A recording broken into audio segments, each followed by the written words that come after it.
Hi friends, welcome back to Rani's kitchen. నేను మీ రాణి. Friends, ఈరోజు recipe వచ్చేసి చిన్న పునుకులు అండి.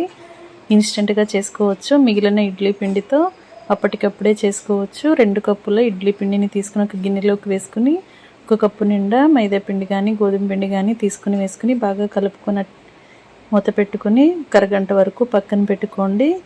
పిండిని ఒకసారి వేళ్ళతో బాగా కలిపి సన్నగా కట్ చేసుకున్న ఉల్లిపాయలు, పచ్చిమిర్చి, కొత్తిమీర, కరివేపాకు, జీలకర్రని, రుచికి సరిపడా సాల్ట్ని వేసుకుని పిండిని బాగా కలిపి కళాయిలో ఆయిల్లో వేసుకుని డీప్ ఫ్రై చేసుకోండి. పూర్తి వీడియోని ఛానల్కి వెళ్ళి చూసినట్లయితే క్లియర్గా ఉంటుంది, లేదా రిలేటెడ్ వీడియోలో రెసిపీకి సంబంధించిన లింక్ అనేది ఉంటుంది. ఓపెన్ చేసి చూడండి. ప్రాసెస్ కానీ ఇంగ్రీడియంట్స్ కానీ క్లియర్గా అర్థమవుతాయి.